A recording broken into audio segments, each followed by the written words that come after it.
పూర్వం నుంచి ఉన్నదే, కాకపోతే మధ్యలో కొంతకాలం మరుగున పడిపోయింది. మళ్ళా శాస్త్రాలన్నీ తిరగేసి పూర్తిగా అధ్యయనం చేసి 2023 మహాశివరాత్రి అప్పటి నుంచి దీన్ని పునఃప్రారంభించారు. ఇది వరుసగా 3వ సంవత్సరం. ఒక రకంగా చెప్పాలంటే తిరుమలలో శ్రీవారి చక్ర స్నానం ఎలాగో శ్రీశైలంలో స్వామివారి త్రిశూల స్నానం కూడా అలాగే. ఈ కార్యక్రమానికి భక్తుల హడావుడి అయితే పెద్దగా లేదు. ఎందుకంటే ఈ కార్యక్రమం మహాశివరాత్రి వెళ్ళిన 3వ రోజు కావటం, అప్పటికే భక్తులందరూ వెళ్ళిపోయారు. పైపెచ్చు ఈ త్రిశూల స్నానం గురించి శివయ్య భక్తులకు ఎవరికి తెలియదు. ఎందుకో పెద్ద ప్రచారం జరగలేదు.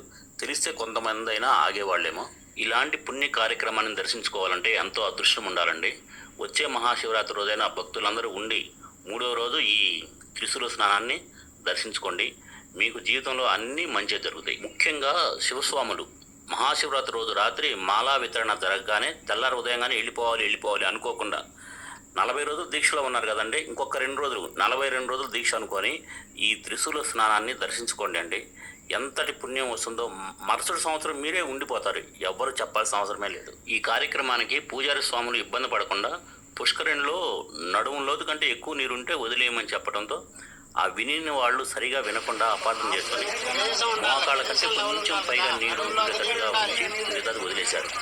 ఈ త్రిశూల స్నానంలో పూజారులు నీరు ఎక్కువ లేకపోవడం వల్ల ఈ మునగటంలో కాస్త ఇబ్బందులు పాలయ్యారు ఈ సంవత్సరం. ఈ త్రిశూల స్నానంలో ఆలయ ప్రధాన పూజారులు ఇరువురు అయిపోయిన తర్వాత 3వ వ్యక్తిగా దేవస్థానం ఈవో ఎం శ్రీనివాసరావు గారు పాల్గొని పుష్కరిణిలో స్వామివారిని తలపై పెట్టుకుని స్వామివారికి చేయించే ఈ స్నానపు నీళ్లు ఈ శ్రీనివాసరావు మీద పడటంతో పులకించి ధరించిపోయారండి.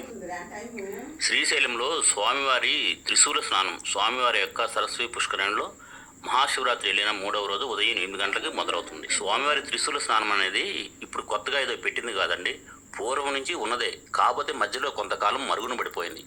మళ్ళా శాస్త్రాలన్నీ తిరగేసి పూర్తిగా అధ్యయనం చేసి 2023 మహాశివరాత్రి అప్పటి నుంచి దీన్ని పునఃప్రారంభించారు. ఇది వరుసగా 3వ సంవత్సరం. ఒక రకంగా చెప్పాలంటే తిరుమలలో శ్రీవారి చక్ర స్నానం ఎలాగో శ్రీశైలంలో స్వామివారి త్రిశూల స్నానం కూడా అలాగే. ఈ కార్యక్రమానికి భక్తుల హడావుడి అయితే పెద్దగా లేదు.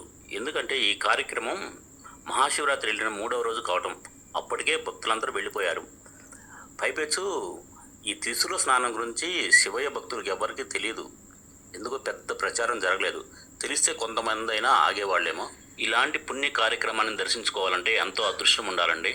వచ్చే మహాశివరాత్రి రోజైన భక్తులందరూ ఉండి 3వ రోజు ఈ త్రిశూల స్నానాన్ని దర్శించుకోండి.